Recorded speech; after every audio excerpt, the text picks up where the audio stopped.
terjadi di rumah kos-kosan, tepatnya di Jalan Kamboja nomor 108. Dan saat ini api masih belum bisa dipadamkan. Kebakaran! Ah! Citra, kita harus keluar dari sini, Citra! Pernahkah kalian merasakan hidup menjadi seorang anak kos?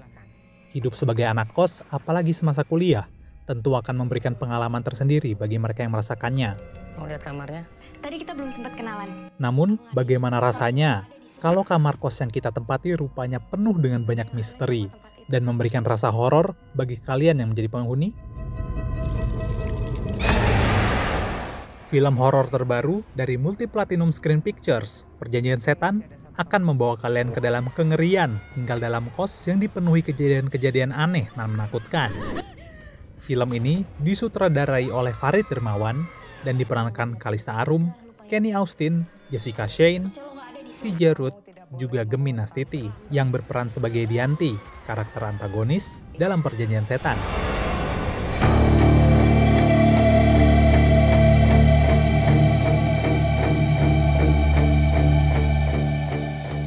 Karakter Dianti itu dia adalah mungkin bisa dibilang anak kos pada umumnya. Di awal cerita backgroundnya seperti itu, tapi karakter Dianti sendiri dia tuh lebih ke anaknya sebenarnya ambisius dan setia sama pasangannya, tapi saking setianya dia akhirnya menjadi sangat terlalu bucin. Dari bucin situ mengalirlah ke satu dan dua hal yang ngebuat karakter Dianti ini bisa ngeflip pada akhirnya gitu. Jadi dia nggak flip jadi orang yang bisa dibilang negatif lah ya. Karena kalau dari poster yang sudah rilis itu kan muka saya, yaitu Dianti yang jadi hantunya kan. Jadi bisa dibilang aku di sini karakter yang lebih antagonisnya. Kalau zaman sekarang anaknya bilang cewek gila ya. Karena dia benar-benar tingkah lakunya tuh nekat banget. Dia nggak mikir dua kali untuk ngelakuin apapun itu, mau itu nyelakain diri dia sendiri ataupun orang lain. Iya, jadi kalau emang dia mau itu dia harus mendapatkan itu.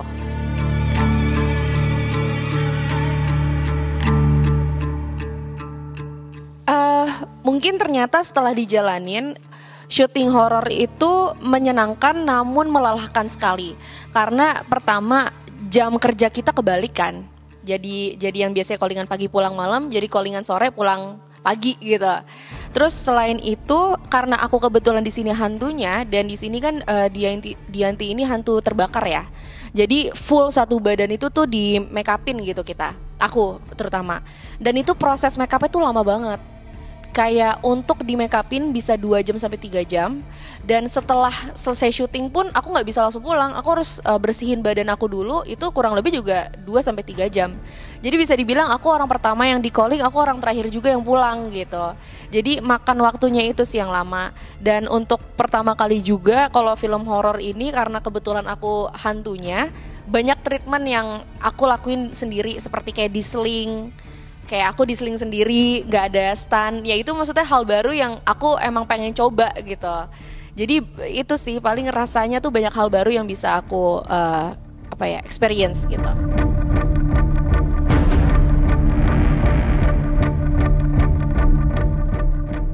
Paling hal yang aku bisa ceritain tuh kejadian agak lumayan horor aja kali ya yang tertimpa sama aku. Jadi kebetulan karena aku jadi hantunya dan ada satu hari aku di make upin jadi hantu itu sendiri. Jadi nggak ada orang lain maupun nggak ada ekstras. Dan kebetulan kalau aku udah di make upin jadi hantu tuh aku nggak bisa ngapa-ngapain.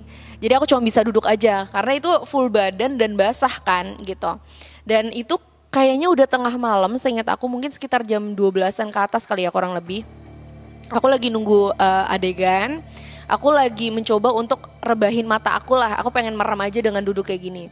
Itu aku keadaannya lagi gak kenapa-napa, lagi sehat walafiat. Tiba-tiba aku mual banget, mual yang aku gak pernah rasain mual semual ini gitu.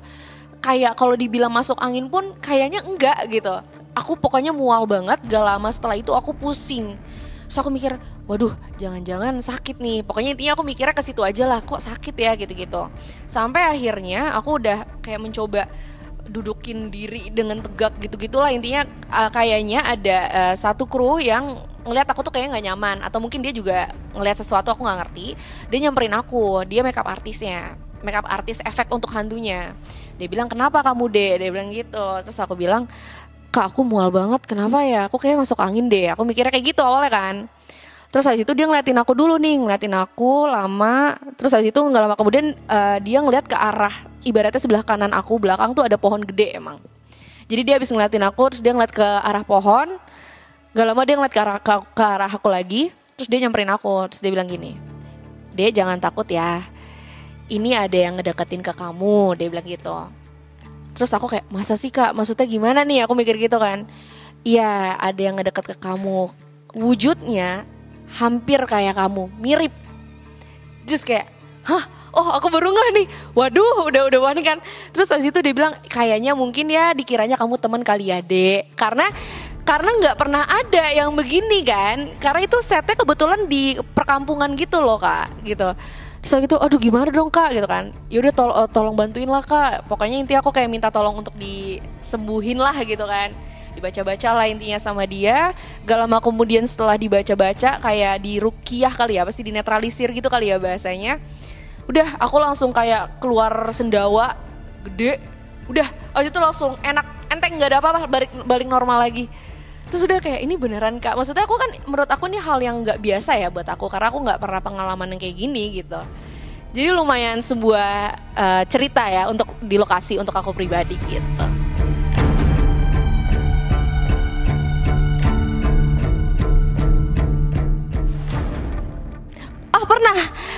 Pernah. Dulu waktu aku kuliah aku ngekos, gitu.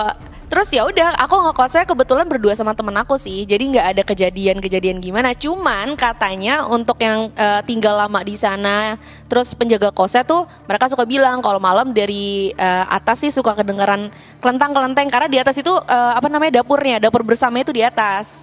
Sekalian sama tempat nongkrong gitu. Suka kedengaran kelentang-kelenteng kayak di jam-jam yang nggak wajar gitu. Ketika dicek nggak ada orang. Cuman aku sih selama ngekos di sana pada saat itu nggak kejadian apa-apa ya ke aku gitu. Aman, atau mungkin setannya nggak guna kan nih ganggu dia gitu kali ya.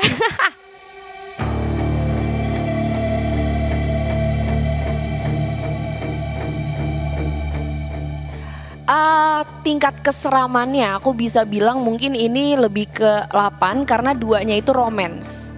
Jadi kita ada romansa juga, gitu. Gak full tegang. Kebakaran hebat terjadi di rumah kos-kosan, tepatnya di Jalan Kamboja nomor 108. Hingga saat ini api masih belum bisa dipadamkan. Kebakaran! Citra, kita harus keluar dari sini, Citra! Di sini masih ada 1 kamar kosong. Kalau kamu mau, silakan. Brosurnya itu bener Bu. Mau lihat kamarnya? Tadi kita belum sempat kenalan. Aku ngerti nih. Harusnya lo nggak ada di sini. Ada yang aneh sama tempat itu.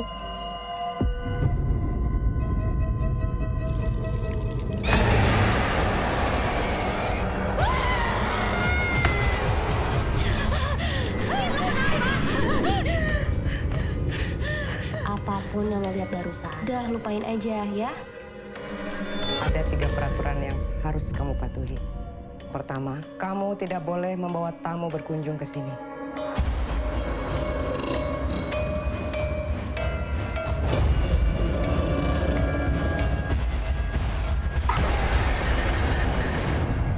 Yang kedua, Terima kasih, Kartini. kamu sudah harus pergi dari kos saat subuh dan sudah harus kembali lagi sebelum maghrib. Yang ketiga,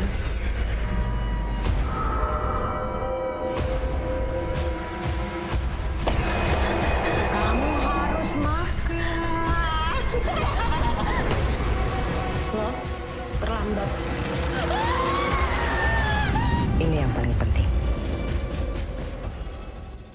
Hai pemirsa Antara, jangan lupa nonton film Perjanjian Setan tanggal 5 September 2024 hanya di bioskop.